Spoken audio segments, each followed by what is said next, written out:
Hello, wildlings. I'm your Creep Smith, and you found my Fear Forge. Lucky you. Tonight's tale of tribulation, The Moondance Drive-In Theater, by Red-Grin. I try not to think about the past much, but when spring turns to summer, I can't help myself. Little things trigger it.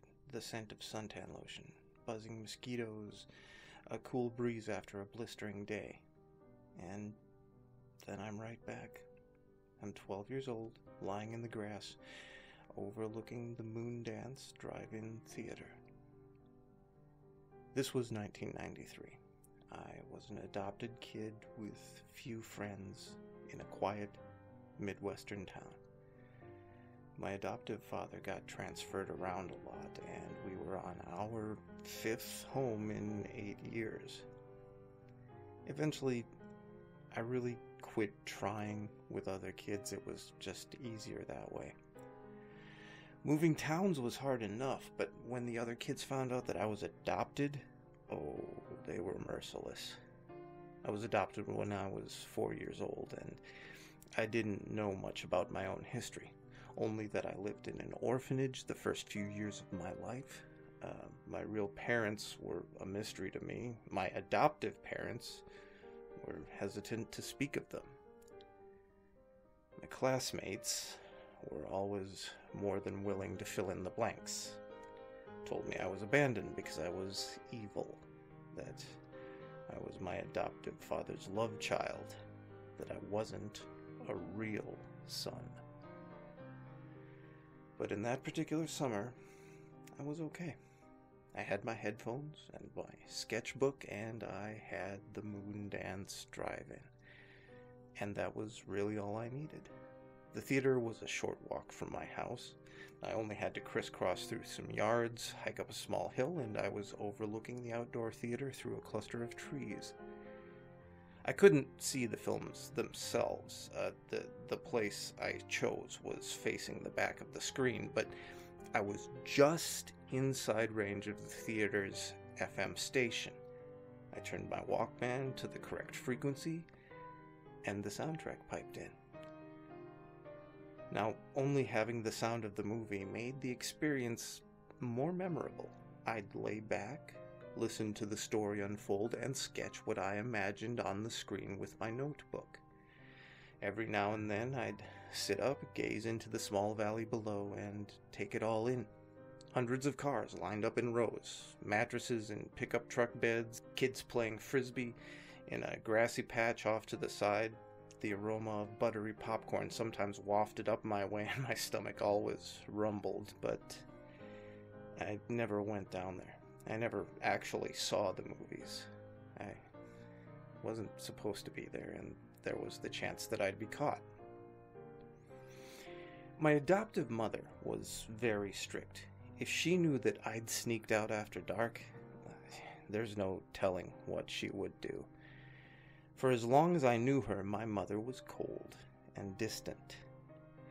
There was always something bubbling just right below the surface, and I spent years just waiting for her to snap. And I never knew exactly why, but I was always walking on eggshells around her. The Moondance was my escape. Jurassic Park was released in early June, and it was so popular. It played every weekend for months on end. It was always the first film of a double bill, and I was there every Friday, sprawled out on the sometimes damp grass, staring up at the stars, cheap foam covering my ears. It was my own private theater of sound. I got my routine down pat. Retire to my bedroom at dusk, stuff pillows under my blanket, and slip out through my window around 9 p.m. I always made it to the top of the hill, right around the part in the movie where the grandkids arrive at the visitor's center. I'd stay through the end credits, and then head down the hill, sneak through the same yards, climb back through my window. Perfect crime. There was something magical about Jurassic Park that always seemed to lift my spirits. The breakneck plot, the soaring score, the roars of the dinosaurs. And this was without ever seeing it and having no idea what happened the first 30 minutes of the film. But it didn't really matter. The experience was always thrilling. I would clutch my cheap headphones to my ears and smile in awe and terror as the devastating footsteps of the Tyrannosaurus rumbled through the park. I sketched a picture of that immense creature crushing a car with little stick-figured children screaming, their arms poking out of the windows in horror, and even when I knew it was coming, the reverberating roar of that T-Rex always made me jump. My drawings eventually improved, and my sketchbook was bursting with pictures of dinosaurs, some ferocious carnivores and others lumbering, peaceful beasts. A flyer arrived in the mail sometime in mid-July. The Moondance was having a promotion they called Film Roulette. On Thursday nights, they'd play a mystery film. You'd have to show up to see what it was every time. I was falling in love with the Moondance, and it felt like that flyer was just for me. I was intrigued. The first Thursday of the promotion, I climbed the hill at 9 p.m., leaned back against a tree, and fired up my Walkman. The film was different. I had never heard anything like it. At first, I thought I'd tuned into the wrong frequency. All I heard was soft, carnival-esque music in the background and the sound of a giggling child. I double-checked my Walkman. Yes, had the right station. I peered down at the theater, and I only saw a dozen or so cars in the entire place. I spotted the tiny light from the projector on the small booth below, so I concluded that it was just an odd film. Something foreign, an art house film, maybe. After about 20 minutes of listening, the laughing of the child subsided, and the carnival music slowed to a stop. Just kind of petered out like it was running on dying batteries. A hushed whisper filled my ears, shushing and cooing over and over. I shivered and noticed the goosebumps on my arm. This didn't feel right. I yanked the headphones from my ears, and the chirping of crickets and the wind in the trees above, it was a welcome respite. I quickly made my way home, not able to shake the feeling that I was being watched the whole time. So I returned the following Thursday. I wanted to know more. What had been a fearful experience the week before had evolved into a morbid curiosity. I'd cleansed my drive-in theater palate with another dose of Jurassic Park the previous Friday, and I was feeling courageous, inspired even. I was a kid with nothing to lose, and the sense of purpose was intoxicating. I'd never felt this before. I was ready for a second round of Mystery Theater. Again, about a dozen cars littered the theater lot. I slipped my headphones on, adjusted the frequency, and listened in.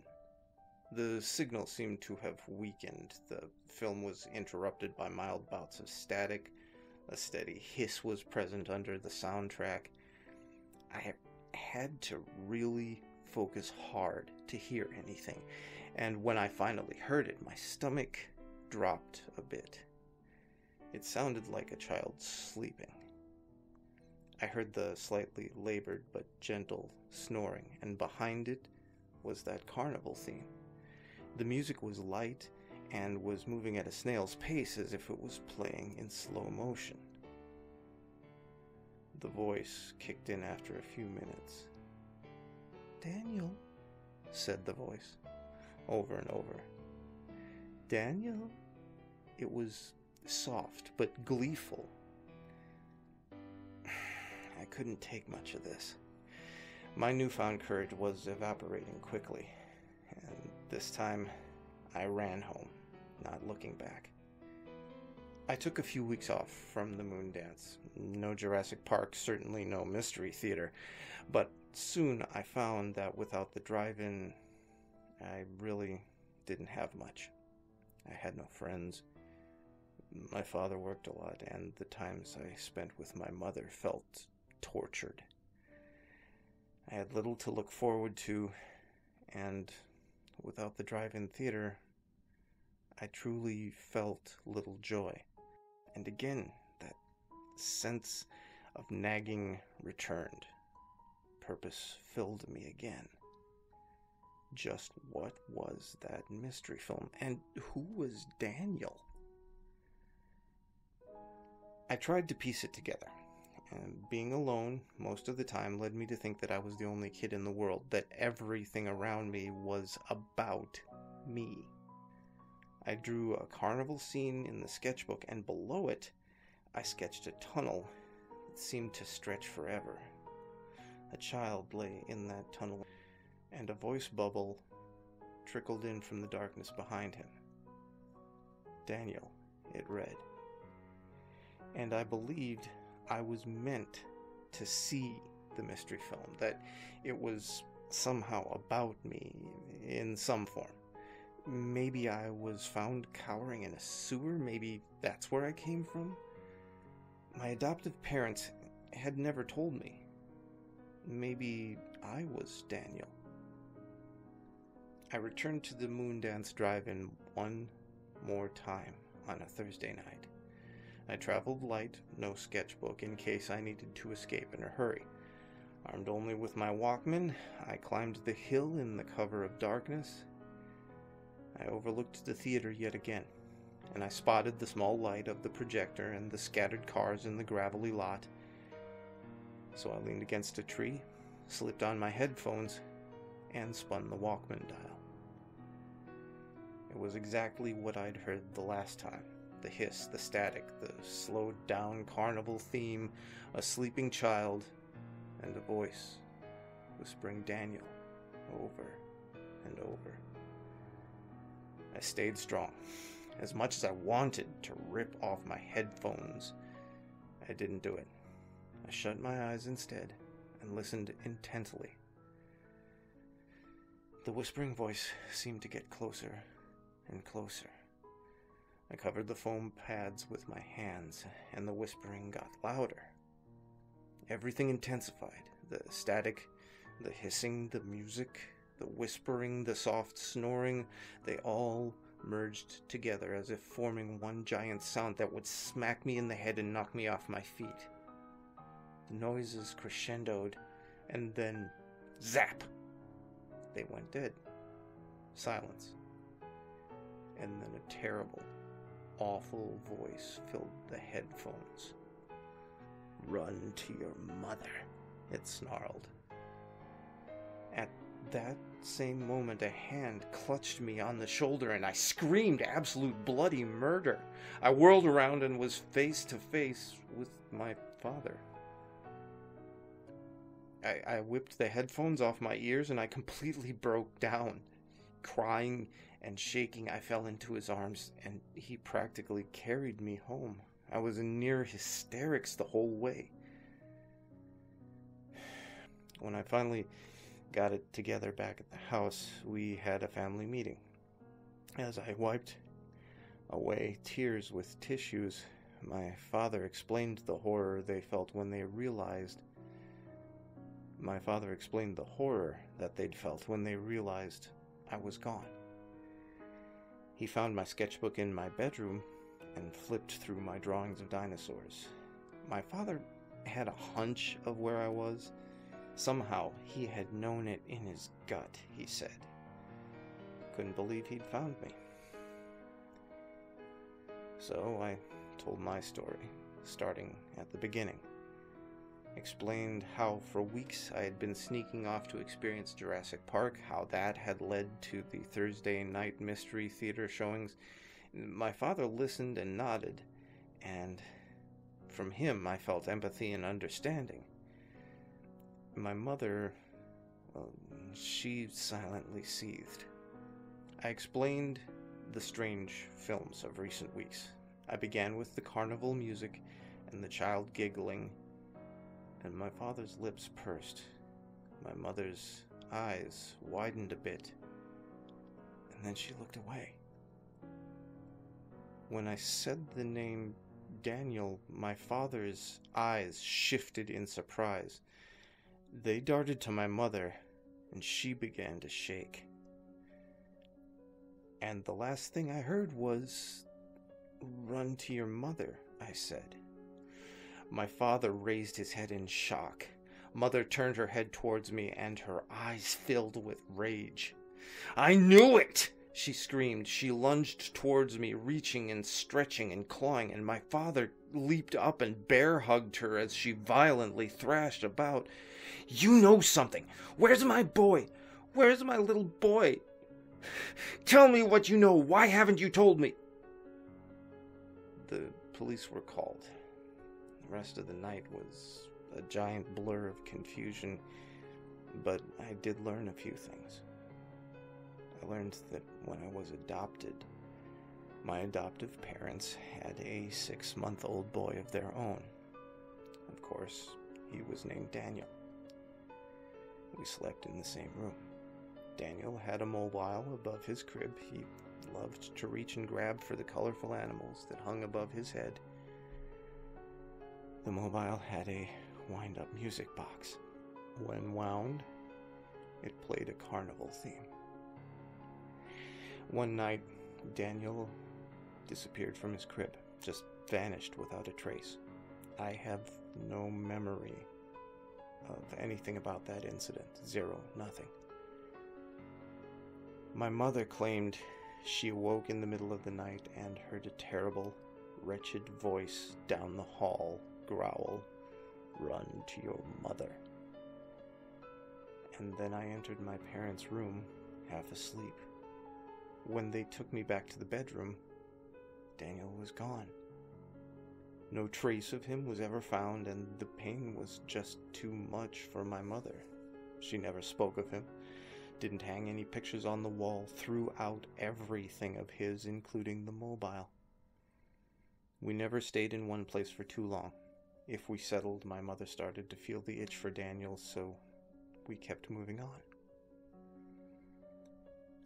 I hadn't known that I had a brother. As far as my memory went, that awful night never existed. I never heard the voice the night Daniel vanished, never heard "Run to your mother" until that Thursday night at the Moondance when I was 12 years old.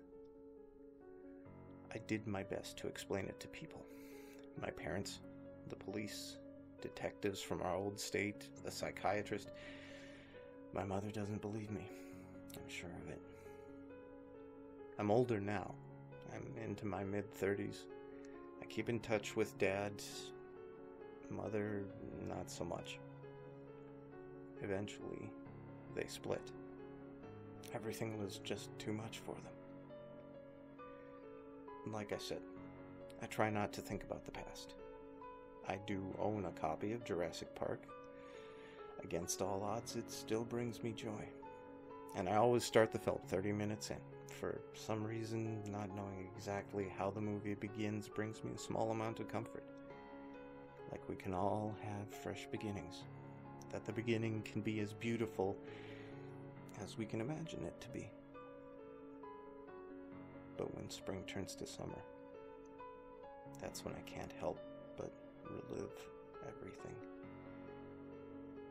And I feel terribly alone because I know no one believes my story.